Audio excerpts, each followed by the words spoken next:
Shalom Bapak Ibu Saudaraku yang terkasih di dalam Tuhan. Kejadian 1 ayat 26 sampai dengan 28. Demikian firman Tuhan. Berfirmanlah Allah, baiklah kita menjadikan manusia menurut gambar dan rupa kita, supaya mereka berkuasa atas ikan-ikan di laut dan burung-burung di udara, atas ternak dan seluruh bumi, serta atas segala binatang yang melata di bumi. Allah menciptakan manusia menurut gambarnya.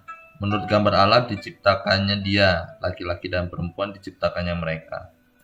Allah memberkati mereka dan berfirman kepada mereka, beranak cuculah dan bertambah banyaklah. Penuhilah dan taklukkanlah bumi. Berkuasalah atas ikan-ikan di laut, burung-burung di udara, dan atas segala binatang melata di bumi. Bapak Ibu Saudaraku yang terkasih, di bulan Maret tahun 2005 ada sebuah penelitian yang berjudul Ekosistem Milenium. Penelitian itu berisi tentang analisa ilmiah mengenai kebutuhan kesejahteraan umat manusia di planet bumi. Dan hasil dari penelitian itu dikatakan bahwa kita manusia hidup melampaui batas kemampuan kita, yaitu hidup terlalu boros, terlalu merusak, mencemari, bahkan menghancurkan alam atau modal alami manusia yang menjadi tumpuan nafkah kita atau hidup kita. Hasil ilmiah ini sudah disurvei dengan begitu ketat dan hasilnya memang akurat.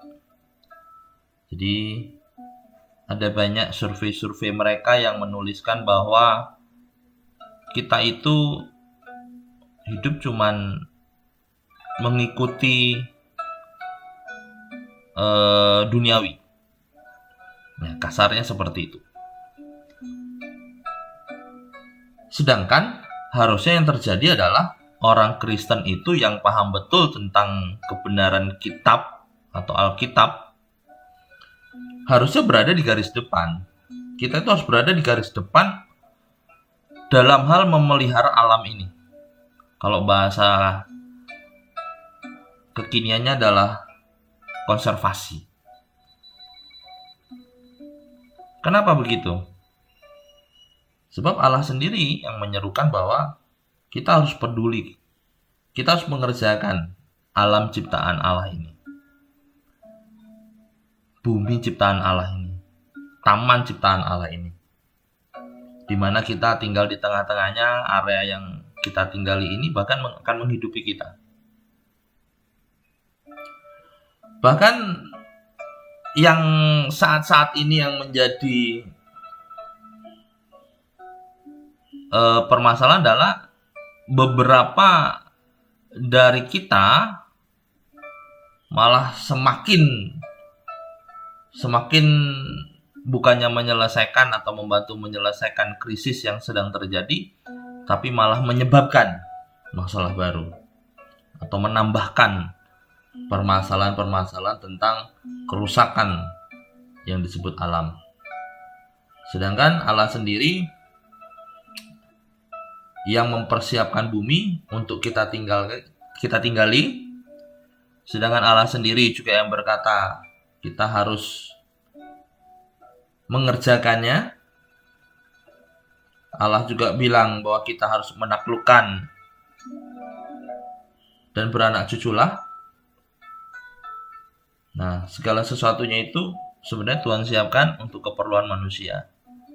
Tapi manusia tidak pernah memikirkan dampak apa yang dilakukan terhadap alam. Nah, ada beberapa catatan-catatan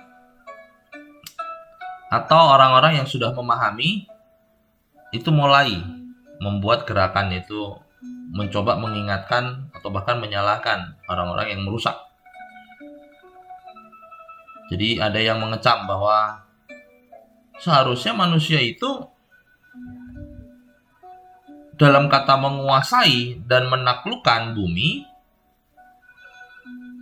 itu mereka menjabarkannya dengan kata yang lebih dahsyat. Tahun 1973 ada sebuah balai konservatif yang menuliskan di Ontario Naturalis. Judulnya Dunning Trust Lectures. Mereka menjabarkan yang namanya arti kata yang dituliskan tentang menguasai dan menaklukkan bumi. Setelah mereka coba analisa beberapa lokasi, hasilnya begitu menyeramkan. Lokasi-lokasi yang dieksplorasi itu mulai rusak, hancur semua. Nah, ini yang terjadi di tengah-tengah bumi, di tengah-tengah kita yang mungkin menurut Alkitab itu bisa dijabarkan dengan penghancuran besar-besaran. Padahal kata menguasai dan menaklukkan bumi itu harusnya bukan merusak atau hanya mengambil alam semena-mena. Tapi kita harus memeliharanya juga. Nah, kalau kita bandingkan dalam tulisan Ibrani, dalam kata menguasai dan menaklukkan tadi, artinya memang menginjak-injak. Menginjak-injak itu untuk menguasai. Tapi kata menginjak-injak itu bukan berarti berkonotasi negatif. Dimana kita injak-injak, kita hancurkan, terus kita tinggalkan. Enggak boleh begitu. Kenapa? Karena manusia itu serupa dengan gambar Allah, yang memang punya ide kreatif dan selalu menciptakan yang terbaik. Harusnya yang terjadi adalah, nah, di dalam konteks Alkitab, harusnya kalau kita menafsirkan adalah kita artikan dulu arti teksnya. Dan kita juga harus membandingkan dan memperhatikan batas-batas di mana apa yang sudah diciptakan oleh Allah buat manusia. Dan juga kita harus menggarisbawahi apa perintah Allah mengenai menguasai dan menaklukkan. Atau kalau bahasa saya begini, kita diberikan kuasa oleh Tuhan untuk melakukan penataan. Nah, kuasa yang diberikan oleh Tuhan itu didelegasikan penuh, tapi harus juga kita pertanggungjawabkan. Jadi, kita tidak boleh semena-mena. Tidak boleh semena-mena dengan kata menguasai, menaklukkan. Itu tidak boleh disamaartikan dengan menghancurkan. Yang tadi saya sudah katakan bahwa survei-survei itu sudah final. Alam yang sudah dieksplorasi itu pasti hancur dan tidak ada konservasi ulang. Tidak ada pembaharuan. Nah, ini yang jadi masalah. Berkuasalah atas ikan-ikan di laut dan burung-burung di udara, dan segala binatang melata di bumi. Habis semuanya. Ikan di laut habis. Burung-burung langka juga habis, punah. Hewan melata yang memang yang susah hidup atau susah berkembang biak juga punah, hewan-hewan langka punah. Nah, ini karena hasil dari ketamakan manusia sendiri. Nah, sedangkan manusia itu diciptakan oleh Allah sesuai dengan segambar dengan citra Allah. Itu yang penting. Jadi amat sangat tidak masuk akal kalau Allah yang menciptakan dunia ini terus menyerahkannya kepada manusia, kepada kita untuk dihancurkan. Nah, ini berbanding terbalik. Seharusnya kita dipanggil untuk mempedulikan ciptaannya, ciptaan Allah. Harusnya, dan bukan mengeksploitasinya. Tuhan Yesus memberkati.